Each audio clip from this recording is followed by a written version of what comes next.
الله سبحانه وتعالى دې ستاسو ژوند کې برکت واچوي. ډېرې ښه مسلې ته دې اشاره وکړه. زه خو چې خپل ځاني کلم فیسبوک کولاومه نو بس څوک ناسي یا افغانستان ته کنځلې کوي یا یو ناسي پاکستان ته کنځلې کوي او ځان له نوم ورکړی مبارزین. مبارزین د څه شي؟ مبارزې ته د څه شي کې؟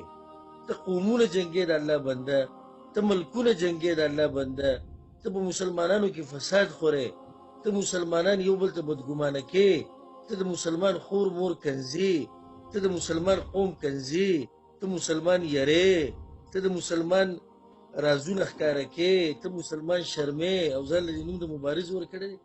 موږ الحمدلله اول مسلمانان یو بیا پښتانه یو.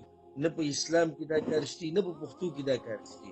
اسلام موږ له دا تربیت راکړی دی چې یو قوم به په بل قوم پورې نه خاندي. لا یسخر قوم من قوم عسى ان یکونوا خیرا منهم.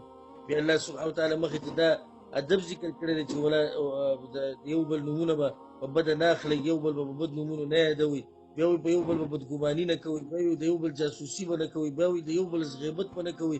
الحمدلله دا آداب تاته به بل یو مذهب کې نشي میلاوېدی کوم چې زموږ په مذهب کې دي. بیا لنډه خبره په دې باندې ختمه کړې ده چې وجعلناکم شعوبا وقبائل لتعارفوا ان اکرمکم عند الله اتقاکم. ای انسانانو تاسو په دې قبیلو قومونو کې تقسیم شوي د یو بل د پیژندو لپاره. که زه پاکستانی یم د دې لپاره چې ته مې وپېژنې، او که دغه رور افغانی دی د دې لپاره چې زه یې وپېژنم. که زه پلاني قوم والی یم د دې لپاره چې ته ما وپېژنې، که ته پلاني قوم والی دې لپاره چې زه دې وپېژنم. د دې لپاره نه چې زه په تا باندې فخر وکړم، زه تا ته سپک وګورم، یا ته ما باندې فخر او تکبر وکړو یا ما ته سپک وګورې. د دې لپاره چې ما او تا یو بل ته کنځلې وکړو. ان اکرمکم عند الله اتقاکم. دا قانون دی د شریعت.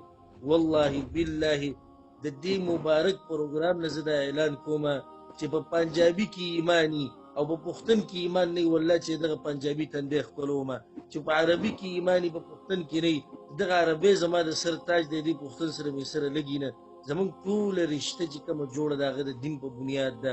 الحمدلله موږ مسلمانان یو، بیا پښتانه یو، افغانیان زمونږ رونه دي، پاکستانیان زمونږ رونه دي، موږ ټول یو یو. ما بل یو ملګري ما ته دغه ستاسو په شان دا خبره وکړه چې دې باره کې څه شوی.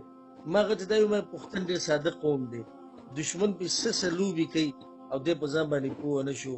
دا موږ د یو بل سره څه کوو. ما ورته دا ویل تاسو څه ته اردو ژبې لیدلي چې په یو بل پسې لایو ویډیوګانې کوي، یو بل ته کنځلې کوي؟ څه ته تاسو پارسیمان لیدلي دي چې هغوی په یو بل پسې لایو ویډیوګانې کوي، کنځلې کوي؟ څه ته عرب دا کار کوي؟ تاسو دې ته کار ویلی دی. بل اوس مې شیخ عزت الله صاحب یو ولیدو 3.5 ګنټې لایو ویډیو، 3.5 ګنټې، او شین چې ورته خواته پروت دی او د هغې نه شوړ کوي او بیا به کنځلې شروع چې دا 3.5 ګنټې یوه ګنټه تاثیر د الله لپاره ورکړی وی، الله به درنه راضي شوی وی. د دې قوم خدمت دې کړی وی، دا قوم به دې مخکې تللی وی. موږ وایو راځئ پښتنو اتفاق او اتحاد راولو، راځئ په قرآن او حدیث باندې منګولې لګوو، راځئ د دین دپاره کوشش کوو، د دنیا دپاره کوشش کوو.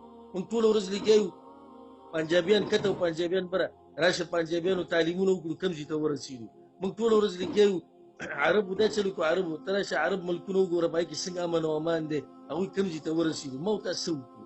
نه دین وګټو نه دنیا وګټله، په یو بل پسې کنځلې کوو لګیا یو. نو زما ټولو ملګرو ته ټولو وروڼو خویندو ته دا نصیحت د زړه د کومې نه دی چې څوک هم دا کنځلې کوي، والله العظیم چې الله به رسره د یوې یوې خبرې حساب کتاب کوي. چې څوک هم دا بدې ردې وایي ان السمع والبصر والفؤاد كل اولئک کان عنه مسؤولا. د دې سترګو مبارکې به تپوس کېږي، د دې ژبې به تپوس کېږي، د دې زړه به تپوس کېږي، د دې هر څه به تپوس کېږي. نو پکار دا ده چې د دغه خلکو په مقابله کې حقیقي مبارزین راوځي. او حقیقي مبارزین څوک دي؟ چې موږ لایو ویډیوګانې شروع کړو چې راځئ پښتنو یو کېږو، د یو کېدو لار څه ده. او زه درته بیا د یو کېدو لار وښیم. د یو کېدو لار هغه د قومیت په بنیاد نه، هغه د ملک په بنیاد نه، د یو کېدو لار هغه د قال الله او قال الرسول لار ده. راځي په دې باندې منګولې لګو، ګوره چې دا پښتانه مخکې ځي او که نه. الله سبحانه وتعالی یې زموږ ملکونو کې امن او امان راولي. الله سبحانه وتعالی یې په افغانستان کې امن راولي. هلته چې کوم بد امني ده الله دې ختمه کړي. الله دې د هغه ځي په مسلمانانو باندې خصوصي رحم وکړي. زمونږ پاکستان باندې د الله خپل خاص رحم وکړي. دلته دې الله امن او امان راولي. الله دې د پښتنو په زړونو کې کوم حسد او کینه د یو بل څه پرته ده الله دې هغه ختمه کړي. الله دې موږ ټول یو کړي دشمن ته. الله دې زموږ قوم نه ښه عزتونه ورکړي په دنیا کې هم او په آخرت کې هم. شیخ صاحب د بیمه باره کې ملګري پوښتنه کړې